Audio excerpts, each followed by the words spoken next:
Welcome to My Studio is made possible in part by Northlight Books, award-winning publisher of step-by-step how-to fine art and craft books, including instruction in watercolor, oil painting, drawing, graphic design, and decorative painting. By a grant from Art Instruction Associates of Sarasota, Florida, in memory of Helen Van Wyck. And by Design Books International Incorporated of Sarasota, Florida, publishers of books on art instruction, crafts, and graphic art.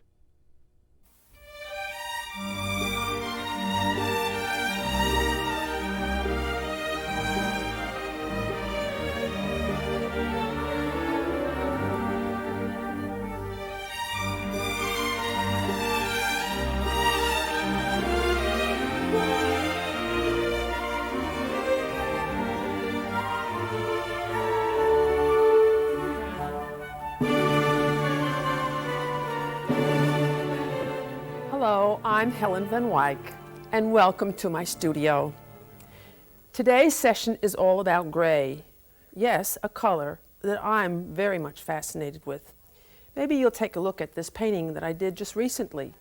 Look at how the gray of the background and the gray of the table and the grayish blue of the drape contributes so much to the coloration of the fruit. Today also, while I tell you all about the color gray, I'm going to show you how to paint pewter, one of the objects that is a fascinating gray color. Yes, people always worry about the color of this and the color of that, and gray seems to be the neglected color. But rather than tell you about it, I think a picture is worth 1,000 words. Yes, I have a canvas toned down because it's easier.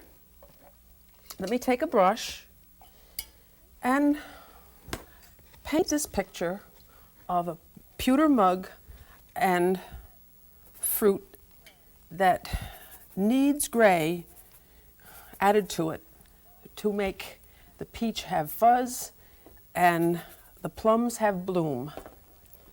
Let me begin, as I always do, with a bit of a placement indication. Nothing's going to go out of the picture. That's going to be up there, and I'll wad all this fruit arrangement into one general overall proportion, and I'll wad these two together in another general proportion, and then make an oval for this too, to see that all of them will fit, and also that they're not the same size, so I can get variety. Let me then now push into this general placement some lines to help me draw. A straight line to get the anatomy of this tankard.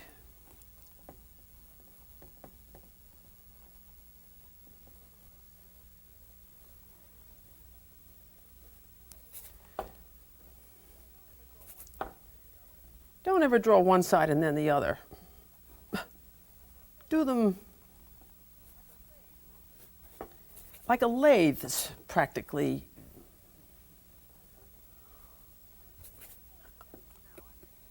Honing it out. Now I'm making those peaches a little smaller than I see them.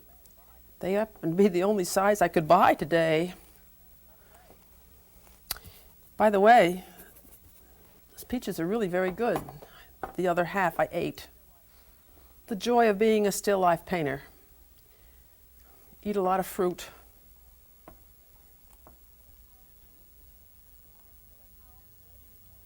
Yes, see how these marks that I began with are certainly helpful in making everything fit. And now I can start massing in all the colors. Let me get a bigger brush. Don't you think because I have the background already similar to the background color that I'm seeing, it would be easier to mass in the tankard first? And what color gray do I see? You never make gray out of just black and white. Although most all grays, I do start by a tone made of black and white, ivory black by the way. But it has to be a colored gray. This is a boring gray. It's not the gray that I see. I see a warm gray. There are warm colors and cool colors. Yellow, orange, and red are the warm colors. Violet, blue, and green are the cool colors. And so with a dull yellowish color, I've made a color that seems to look like the color I see over there. Yes, your eye and color mixing is putting a color down and saying, does it look all right? Fine, then use it. You can't make a guarantee before you see it. Have a guarantee before you see it.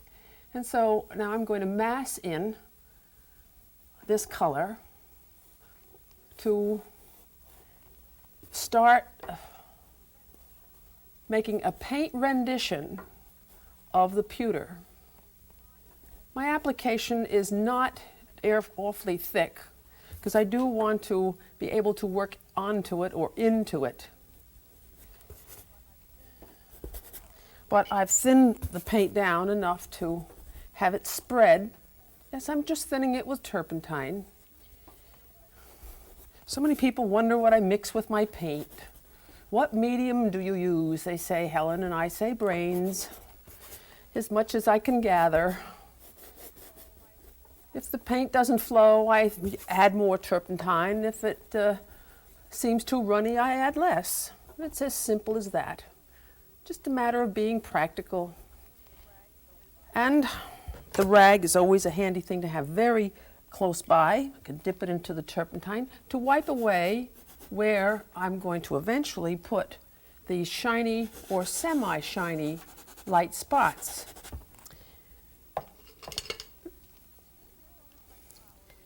Painting is almost like following your nose, doing what the picture seems to suggest you should do next. I want very much to help the shape of that with the background color.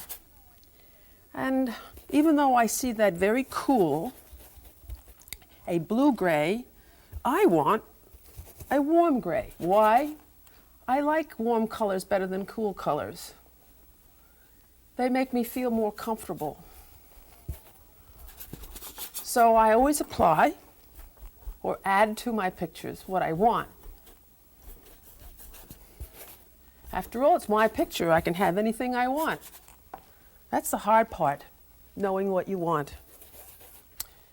We waste a lot of time in life going after something that isn't really what we want or what's best for us. And I think that this color is better for my picture than that dead cold color over there. And also, I think I can make the background a little bit more interesting or contribute to the composition more by not having it all one tone. I'm going to darken it on the edges. Well, I've just darkened the warm gray, yellowish gray, with a violetish gray, again using the complementary color theory.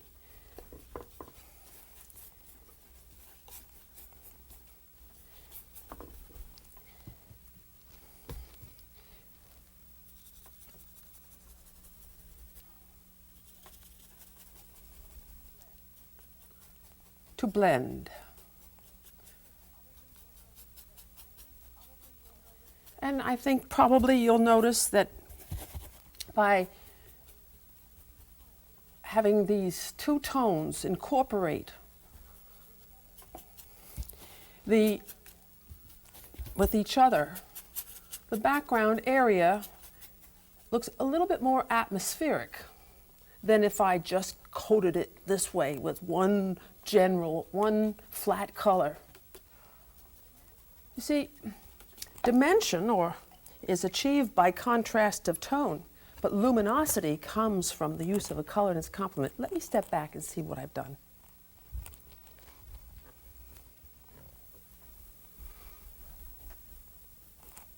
Oh, you caught me correcting. Yes, I fixed the shape of that by going over it, and now I'm making it stand out more by lightening the background.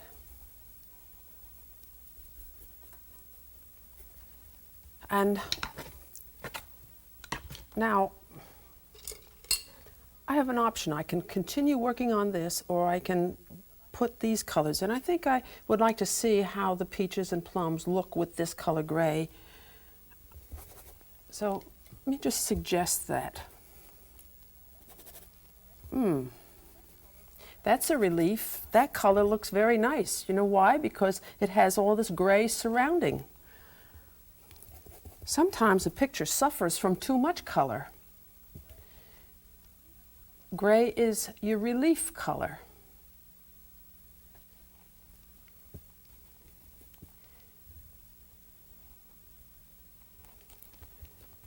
And this peach over here,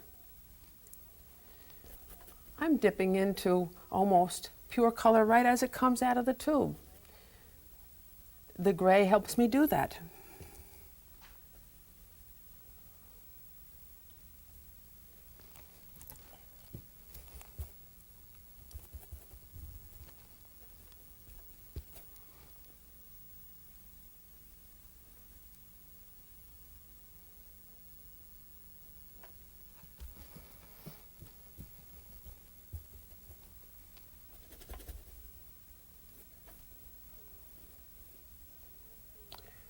Ooh, I'm going to have to be careful.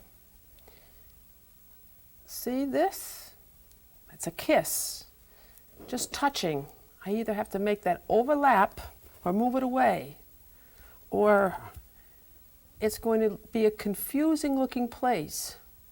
It won't look as though this is in front of this. It might look as though it's right against it. Can't kiss on canvas.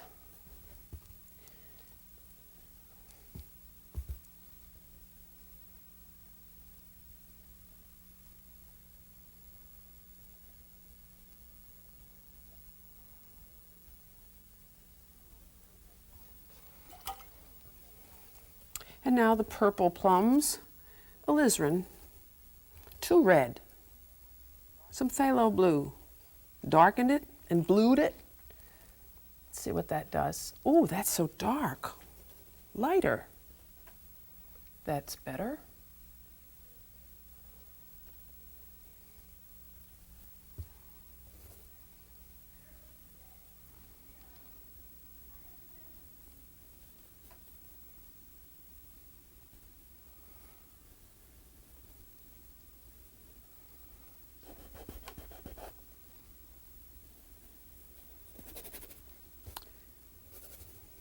And this one, and I want to make sure it doesn't touch that edge. I've cut it off on this side. I cut it off on this side. It would just be too similar. And it would be good to show that corner so I can expose the anatomy of that tankard.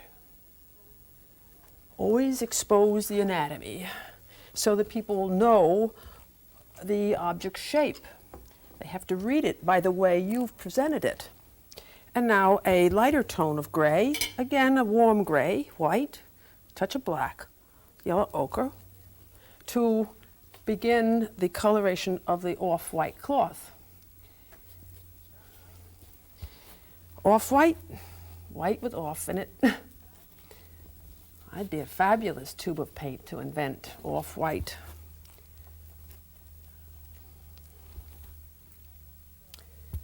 And I want to show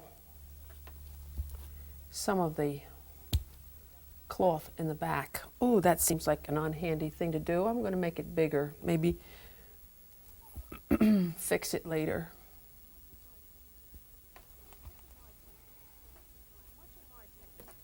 I think much of my technique comes from a bit of impatience. Rather than take a tiny little brush and pick it in there, I know that if I make it big, I can always correct it because that's going to expedite it. And now we have cast shadows from the fruit on the off-white table color. And the off-white I made yellowish white, and then naturally the complementary color violet for the shadows. The cast shadows that I love so much. Why?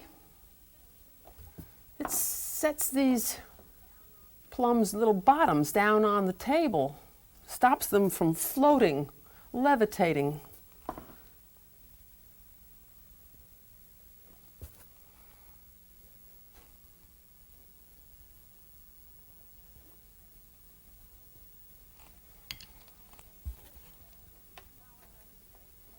And now I'm at a stage that I'd like to step back because I'm at a point to go into finishing the grayness of this and adding the grayness to these to this fruit to help them look more luminous, more real, more colorful actually.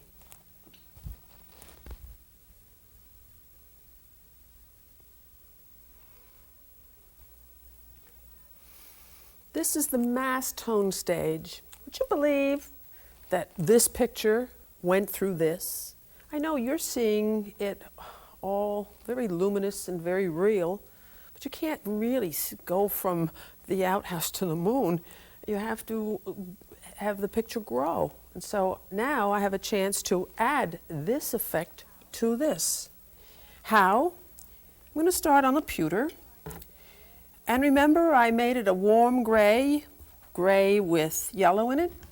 Now if I put gray and yellow on it, it's going to start looking like a yellow pewter. Instead, I'm going to add a lighter tone of the color that isn't yellow. It's complement, violet. And add onto this the lighter tone I see here, which is the beginning of the highlight. The lighter tone I see on that rim, and here. Yes, highlights. Shine's best friend. Where do they strike an object? On the apex of the concavities and convexities in line with the light. I love that phrase.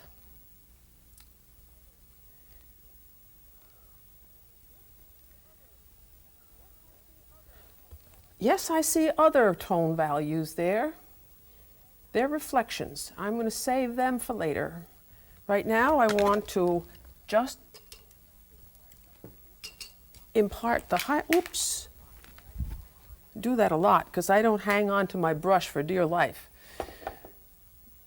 I want to fuse that in. Yes, I use a sable brush.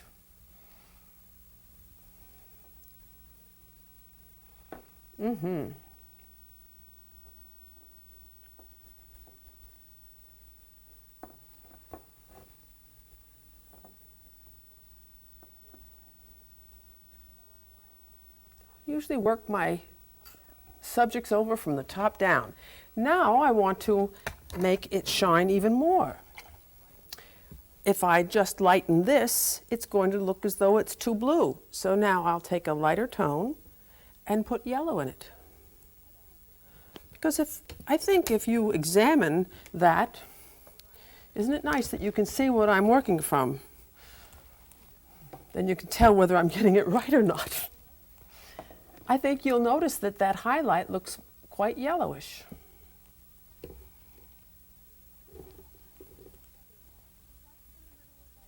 So right in the middle of the blue, a lighter value.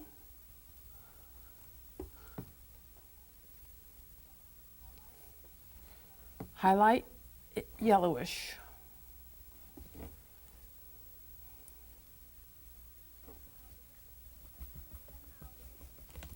And now the reflections. Reflections are capricious. They come as a result of the surroundings that the pot happens to be in. Just put your subject matter in nice surroundings so you get nice reflections. This is coming from the peach. This is coming from the white cloth. There's a little bit of peachiness over here. All quite muted because of the dullness that is characteristic of pewter and separates it from its more elegant cousin, silver.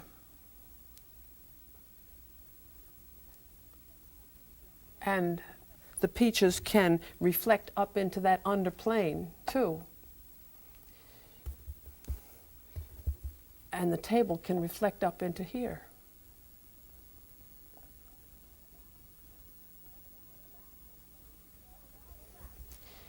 Let's go back. I started out with a yellowish gray.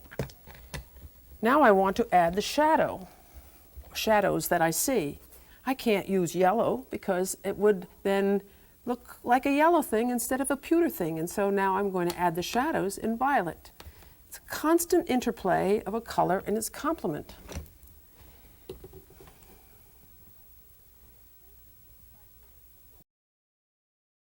Preconceived ideas of what you see can stop you from accepting the fundamentals. If you think that pewter is just black and white, you'll paint it in black and white, and that won't be enough. That won't do. There's no such color as white, there's no such color as black, and so there's no such color as a gray made with black and white.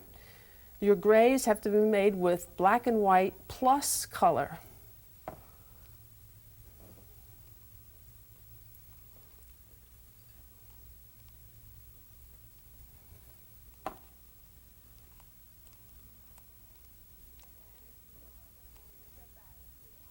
Let me step back and see how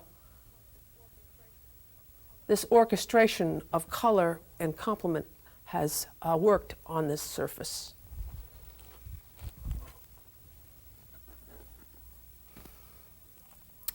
I hope you don't mind that I don't talk about every phase of this picture's development. I'm focusing only on gray.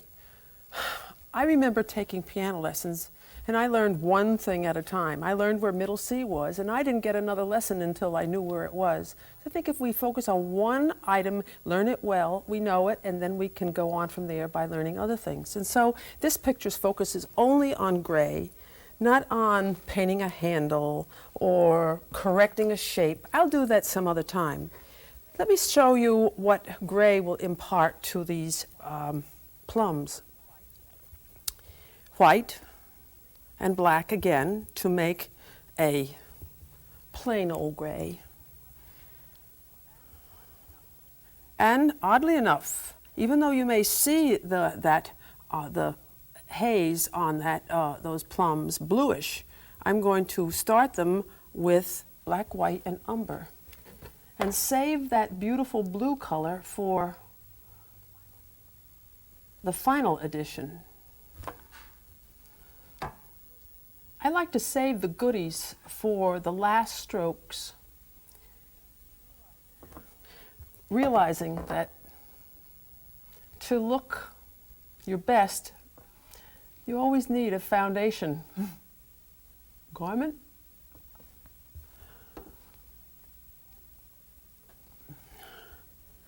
So I introduce the grayness of these plums, not with the blue, but a brownish gray, so that those bluish hazes don't shock the living daylights out of my plum renditions or paint renditions of plums. I like them all to develop at the same rate of speed. Don't do one to completion and then do another one. The second one is done when I'm older.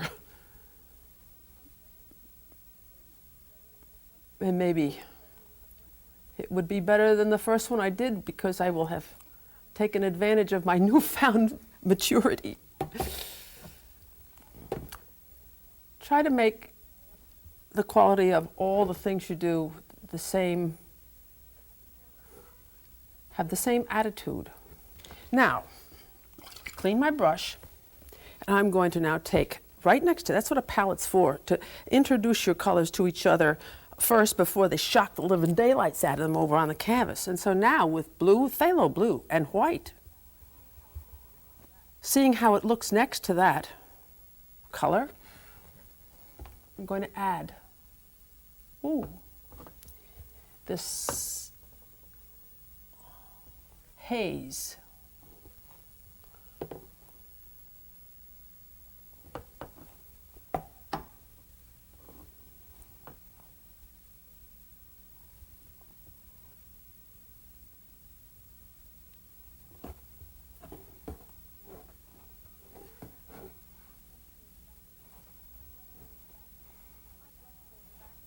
My brush goes back to my palette a lot and very quickly because I always have to be working with a loaded brush.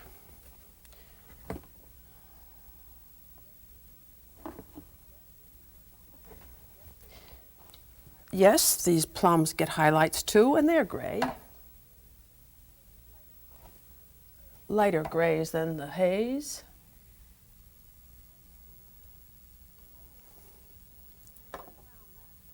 And right around that